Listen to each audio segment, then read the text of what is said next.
yung fake news ng GMA News Online. Pero wala po tayo naririnig na anong klaseng imik galing sa TRICOM. Alam po ninyo, ang TRICOM at ang BBM government po ang siyang pangunahing tagapaglabas ng fake news. Kaya hinggil nga po dito sa pahayag ng China, hinggil po doon sa napabalitang nag-apply ng asylum ang dating Pangulong Rodrigo Duterte sa China. At ito po ang kanilang ang pahayag, ang tagapagsalita po ng Ministry of Foreign Affairs of China. Babasahin lang natin. Let me point out in particular that Mr. Duterte's visit to Hong Kong was a private vacation trip. We have never received the so-called application for asylum to the Chinese government from former President Rodrigo Duterte or his family. We hope people from the media can be careful about the so-called information from sources, either unfounded or ill-motivated, and do not easily believe what they hear. Ano po ang inyong komento dito, Kametong? Well, malinaw po na ang mga Amerikano at yung kanilang mga chihuahua dito sa Pilipinas, lalo na doon sa kontroladong mainstream media ng Pilipinas, yung GMA7, ABS-CBN, Rappler, ANC, na nangangampanya ng fake news laban sa China at kay Presidente Duterte. Kasi sa harap ko mismo sa screen ko po, kasi na-record ko ito, nasa archive ko, GMA News Online, inulat na headline po, this is March 11, yung sinabi po ni Vice President Sara Duterte sa kanila at sa publiko at nalabas din sa ibang mga media.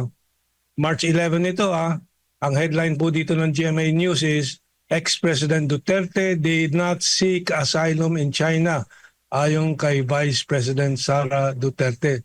March 11 yan March 20, ang headline po ng GMA News Online naman, March 20 naman ito more than 1 week later. Duterte denied asylum in China before ICC arrest.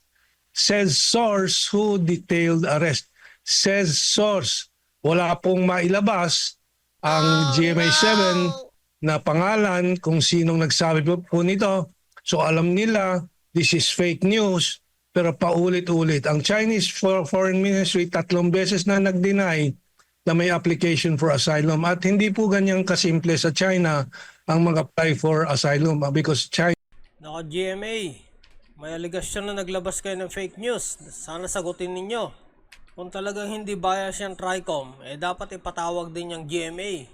is not part of the Refugee Convention and the other conventions regarding itong mga refugees. Ang proseso po, kung tatanggap po ang China ng asylum seekers, kasi ang asylum seekers hindi pa po refugee, kailangan iproseso po yan through the UNHCR, the United Nations High Commissioner on Refugees. Alam na alam ko yan dahil po ako dating administrador ng Philippine Refugee Processing Center. Ang tagal na po, batang-bata pa ako noon. 1987 ako na talaga po doon as administrator of the Philippine Refugee Processing Center. So hindi ganyan kasimple po mag-apply ng asylum sa China. Idadaan po sa UN agency. Hindi po tulad ng ibang mga bansa, Netherlands for example, diretso ka pwedeng mag-apply doon. So malinaw po, may kampanya pong fake news, black propaganda laban kay Presidente Duterte at sa China. Dahil po nakita po nila, dahil sobrang simpatiya ng mundo at ng Pilipino, milyon-milyon pong lumalabas na nagpapakita po ng suporta at simpatiya kay Presidente Duterte. At yung magandang pagtanggap po ng mamamayang Pilipino at ng mundo doon sa babala o payo, masasabi natin, na binigay ng China sa ICC, na mag-iingat na hindi po magawing politikal ng ICC itong paghawak po ng kaso ni Presidente Duterte. At pangalawa, na umiwas sa double standard. Alam po ninyo, ang ICC, kilalang-kilala sa double standard po nito. Isang standard para sa mga puti, isang standard para sa mga kayumangge, mga itim, mga Afrikano, mga Global South, mga Asyano. Anong standard po yon? Pagkaputi, iwas pusoy, iwas huli. Netanyahu, Putin, hindi nila magawa ng anumang klaseng parahan dahil kahit na inindict na po ng ICC. Pero katakot-takot ang bilang ng mga itim galing sa Africa, 30 ata na inindict po dyan o mahigit pa po. Ano? And of course, si Presidente Duterte na kayumanggi. Kaya po ang ICC natatawag na International Caucasian Court. Caucasian meaning puti. O kung minsan ang tawag din ay International Colonial Court. Kasi mga Europeanong kolonyalista ang may control po niyan. At marami akong pag-aralan po, research po ko po, na talagang kontrolado ng pera ng European Union. Yung pinagmamalaki ni Remulla na 120 countries daw nakasama po dyan sa ICC, International Colonial Court. Ang totoo, halos 50 ng mga bansa po dyan sa ICC ay mga Europeano, mga kolonyalista nga. Ang kalahati naman, kalahating 50 ay mga Afrikano at mga maliliit na bansa na maraming mga nakataling mga tanikala sa Europa na pera, ekonomiya, trading and so on. Kaya po sila ay parang mga vassal states. Ano? Ang totoo, 73 na miyembro na may halagang mga bansa ng United Nations ay hindi po kasama sa ICC dahil may sariling respeto sa sariling dignidad, soberenya at iba pa tulad ng US, Russia, China. Dito sa Asia, tayo hindi kasama, Indonesia, Malaysia, Thailand. Ano? So, Kaya naman pala ayaw ni President Trump ng US ang ICC. Lumalabas na bias pala yung ICC. So hindi ganyan kasimple po mag-apply ng asylum sa China.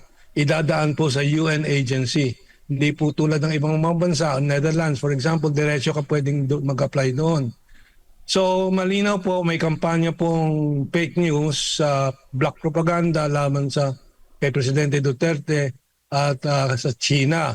Dahil po nakita po nila, dahil sobrang simpatiya ng mundo at ng Pilipino, milyon-milyon pong lumalabas na nagpapakita po ng suporta at simpatiya kay Presidente Duterte.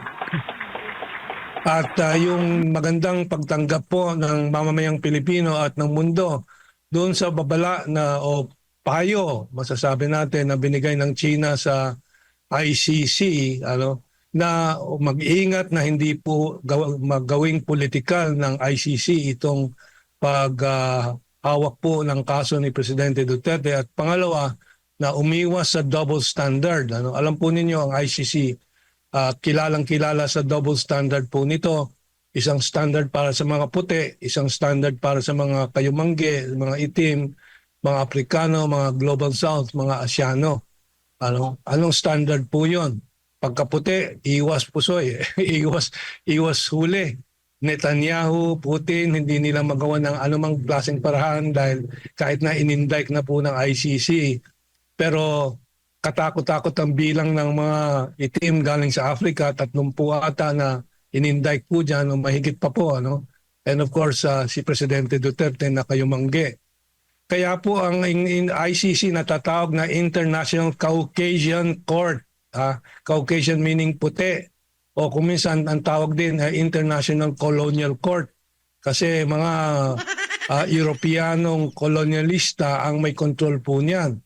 At marami akong pag-aralan po, research po ko po, na talagang kontrolado ng pera ng European Union.